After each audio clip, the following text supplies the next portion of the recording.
Hello students, today we will start accounting equation in accounts. If you had not subscribed the channel until now, subscribe it and press the bell icon for notification of new videos. Like and share it also. These are our social media handles where you can follow us on YouTube channel, Instagram page and Facebook page for getting new update and latest videos notification. We are going to start accounting equation. जो accounting equation है it is based on dual aspect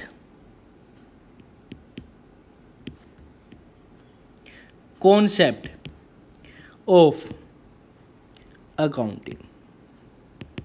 भैया हमने concept पढ़ा था कि dual aspect principle, हर transactions की क्या दो साइड होती है, one is debit another is credit. Clear है बात? In accounting equation there will be always assets is equal to liability plus capital. हमेशा क्या होगा अकाउंटिंग इक्वेशन में, एसेट्स बराबर होगी किसके, लायबिलिटीज प्लस कैपिटल के। क्लियर है बात? यस या नो? यस। और अकाउंटिंग इक्वेशन को हम एक चीज और से डिनोट कर सकते हैं, एक नाम से और डिनोट करते हैं, which one is balance sheet equation.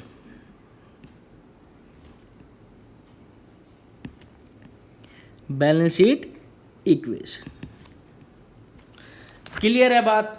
तो अकाउंटिंग इक्वेशन है वो किस बेस पे है, डुअल एस्पेक्ट कंसेप्ट के बेस पे। किस बेस पे? Dual aspect concept of accounting के बेस पे। क्लियर है बात? इसके अकॉर्डिंग एसेट्स इक्वल टू होगी किसके, लायबिलिटी प्लस कैपिटल की। क्लियर है बात? यस या no? Clear.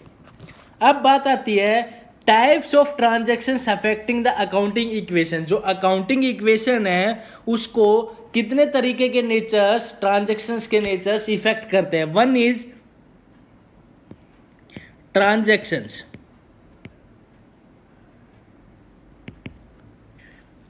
Affecting two items. कितने? Two items. और second one is transaction affecting two और मोर आइटम्स। क्लियर है बात? और अकाउंटिंग इक्वेशन के अकॉर्डिंग क्या है, एसेट्स बराबर है, assets is equal to capital plus liability. अब हमें लायबिलिटी गिवन है तो हम लायबिलिटी और कैपिटल गिवन है तो एसेट्स निकाल सकते हैं। तो इस इक्वेशन से हम कुछ भी निकाल सकते हैं। क्लियर है? सपोज लायबिलिटी निकालनी है, लायबिलिटी कैसे निकलेगी, एसेट्स माइनस कैपिटल। और कैपिटल निकालनी हो तो capital is equal to assets minus liability. These are the accounting equations. Clear है बात? Let us start with an practical example. Clear है बात? First, what is the format? क्या फॉर्मेट है अकाउंटिंग इक्वेशन का सॉल्व करने का? तो first we will prepare format.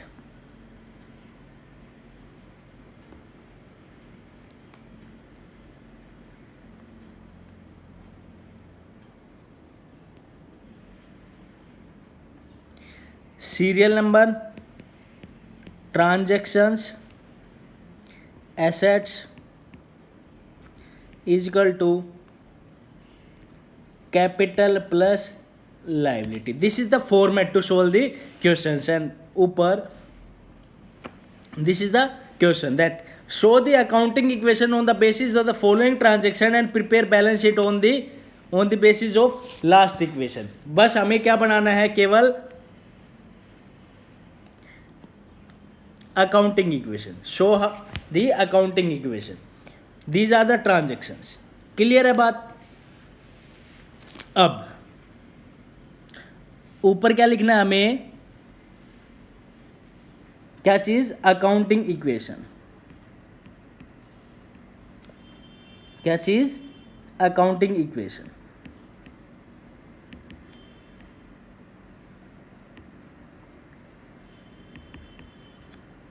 Clear है बात?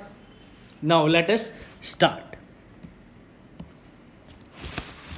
फर्स्ट ट्रांजैक्शन, तो हमें सीरियल नंबर डालना है फर्स्ट, उसके बाद full transaction, Mohan started business with cash, आपको पूरा लिखना है। अभी स्पेस नहीं है इसलिए मैं स्पेस बार लिख करके छोड़ रहा हूँ। क्लियर है बात? नाउ क्या है, Mohan started with cash, Mohan ने बिजनेस स्टार्ट किया कैश लगा करके। तो इसका मतलब कि दो अकाउंट इफेक्ट हो रहे हैं, कौन कौन सा, कैश और कैपिटल। कैश कैसा अकाउंट है हमारा, रियल अकाउंट है, और कैश हमारे लिए क्या है, एसेट्स। कैश कैसे ही हमारे लिए एसेट्स। क्लियर है बात? एक सेकेंड,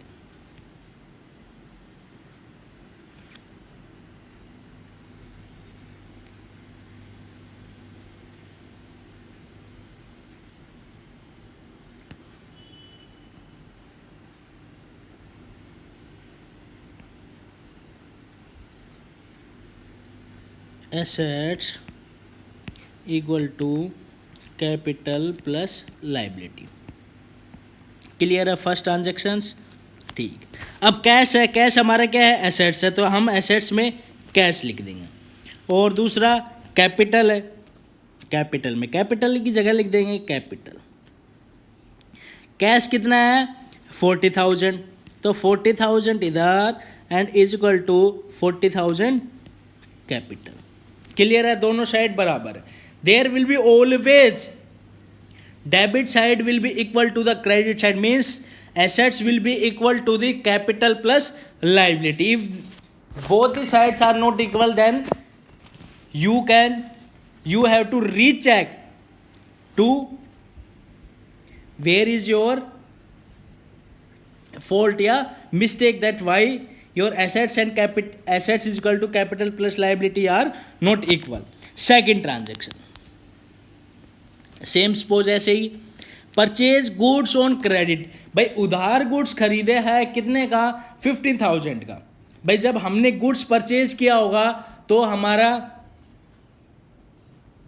स्टॉक बढ़ा होगा। भाई जब हमारे पास सामान आया होगा तो हमारा जो स्टॉक था, भाई सामान हमारा क्या है, सामान है, और जो वो क्या होता है, स्टॉक। भाई जब हमने सामान खरीदा होगा तो हमारा जो स्टॉक था पहले जितना सामान था और उसमें और ऐड किया होगा तो हमारा स्टॉक बढ़ा होगा।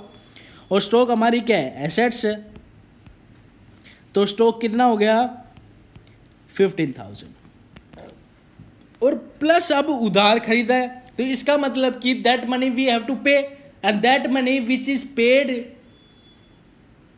जिससे हमने सामान खरीद लिया बट पेमेंट नहीं दी, तो वो हमारे लिए जब तक हम पेमेंट नहीं देंगे वो क्या रहेगी, क्रेडिटर। और क्रेडिटर क्या होती है, लायबिलिटी, तो एक क्रेडिटर। क्लियर है? How much, 15,000। अब हमने क्या करना है, अब हमने इसके सेकंड ट्रांजैक्शन के बाद टोटल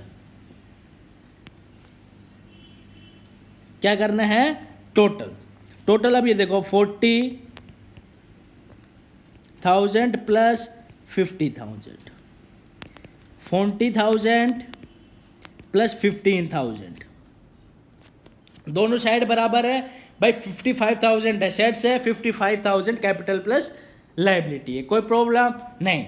अब third transaction, purchase furniture for cash. भाई कैश में फर्नीचर खरीदा है, भाई कोई दिक्कत नहीं है, कैश में परचेज किया है, तो इसका मतलब कि बिजनेस से कैश गया तो कैश में से हम माइनस कर देंगे, कितना, 10,000।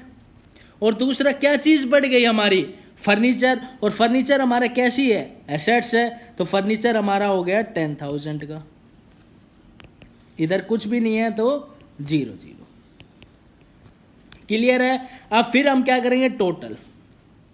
अब टोटल अब जब हम करेंगे तो ये कितना आ गया, 30,000 plus 15,000 plus 10,000 is equal to 14,000 sorry 40,000 plus 50,000। भाई दोनों साइड का 55,000 है। यस, तो इसका मतलब अभी तक हमारे क्वेश्चन क्या है, बिल्कुल एक्यूरेट है। अब next, paid rent and salary. But rent और सैलरी हमने दे दी, किस में दिया, पेड आ गया। पेड आ गया मीन्स कैश में कितना, 300 एंड 700। कोई दिक्कत नहीं है भाई। भाई ये हमारी न्यू इक्वेशन थी, ये हमारी न्यू इक्वेशन। अब हम स्टार्ट कर रहे हैं फोर्थ ट्रांजैक्शन से।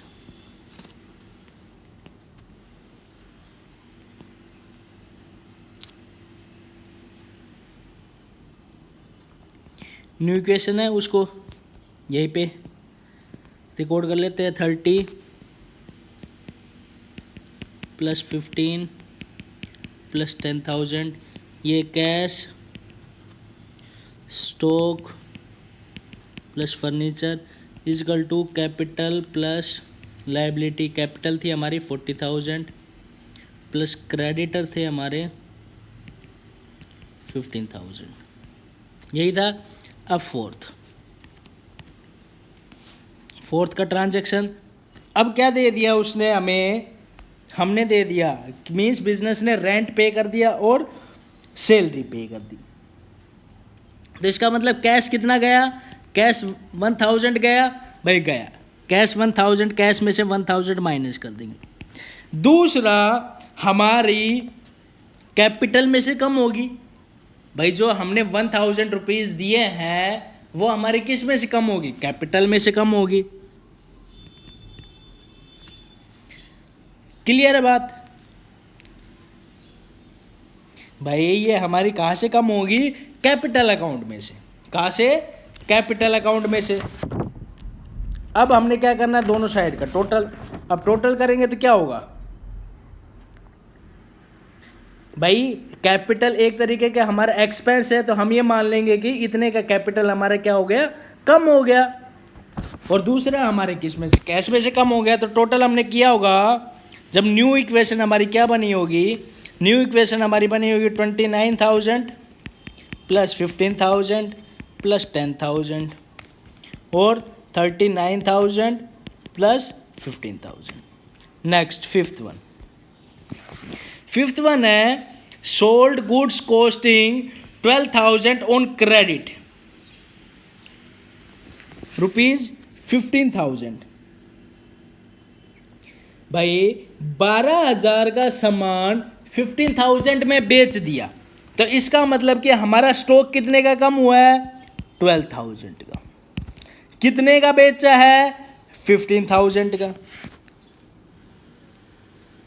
भाई उधार बेचा है ना, कैश तो बोल ही नहीं रखा, तो इसका मतलब क्रेडिट बोला, उधार मीन्स हमारे डेटर बढ़ गए, मीन्स डेप्टर कितने हो गए हमारे 15,000।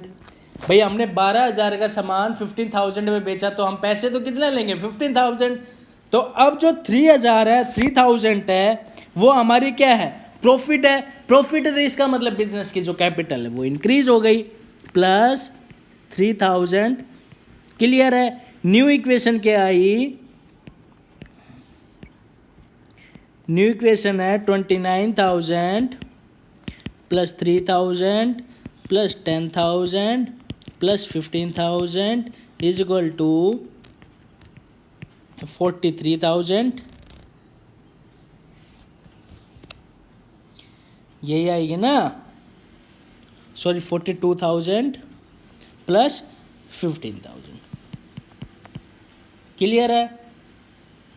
नेक्स्ट वन क्या बोला है, पेड क्रेडिटर को पैसा दे दिया कितना, 8,500। कोई दिक्कत नहीं है भाई पैसा दे दिया, तो इसका मतलब कि कैश कम हो गया। भाई कैश कम हो गया ना, कितना, 8,500। दूसरा हमारी क्रेडिटर कम हो गया, क्रेडिटर कितना कम हो गया, 8,500। न्यू इक्वेशन क्या आ गई, 20,500 plus 3,000 plus 10,000 plus 15,000 is equal to 42,000 plus 6,500। Clear है बात। आ तो रहा है ना समझ में? यस। नेक्स्ट वन है 7th, रिसीव्ड इंटरेस्ट। इंटरेस्ट मिला है कितना? 1500। तो इसका मतलब कि कैश में मिला है, और दूसरा इससे हमारी क्या कैपिटल इंक्रीज हुई होगी। तो इसका मतलब एक तो हमारा कैश में जो भी ट्रांजैक्शन होगा वो हम पहले यहाँ पे रिकॉर्ड कर देंगे। 7, 1500 हमारी क्या इंक्रीज हुई है? कैश। और दूसरा कैपिटल इंक्रीज हुई है। जो भी नॉमिनल अकाउंट है वो ऑलवेज विल बी एडिड और deducted from the capital account. Clear है बात? देन तो न्यू इक्वेशन हमारी आ गई, ये तो 0, ये 0, इसमें कोई ऐड लेस नहीं, तो ये हमारा आ गया कितना? 22,000 प्लस 3,000 प्लस 10,000। अब उसके बाद है next one, 8th transaction. 8th transaction क्या है? Withdraw cash for private use. भाई प्राइवेट यूज के लिए कैश निकाला, तो इसका मतलब ड्रॉइंग्स निकाली है और दूसरा बिजनेस से निकाला है कैश। तो इसका मतलब कि एक तो कैश कम हो गया, और दूसरा हम ये मानेंगे कि जब उसने कैश निकाल दिया तो उसकी कैपिटल क्या हो गई? कम हो गई। तो इसका मतलब एक तो हमारा हो जाएगा 4,000 कैश में से कम, यही है ना, और उसके बाद तो कोई चेंज नहीं है, और दूसरा हमारा कैपिटल में से कम कितना? 4,000। तो न्यू इक्वेशन जो आई हमारी, that will be how much? 18,000 plus 3,000 plus 10,000 plus 15,000 is equal to how much? That will be 43,500, sorry 43,500।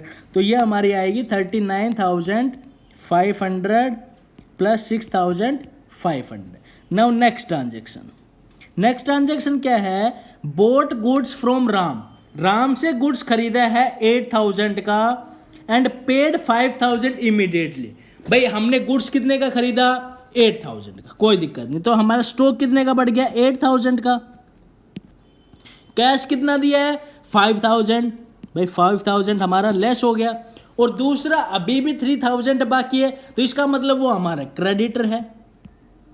भाई यही तो बात है, स्टॉक बढ़ गया, कैश चला गया, और जितना कैश नहीं दिया वो हमारी एक तरीके की लायबिलिटी है। लायबिलिटी कैसी है?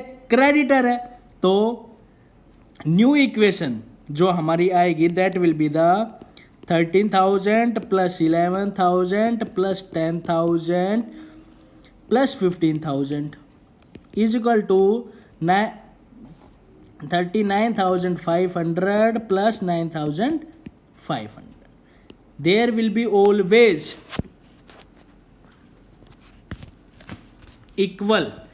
Assets will be the 49,000 and liabilities will be the 49,000. If these are both the sides are equal, then it means our accounting equation is correct. Clear है बात? This is the way to prepare accounting equation, to solve the questions and how accounting equation is prepared. If you like the video, please like it, share it and subscribe the channel for new videos. Thank you and have a nice day.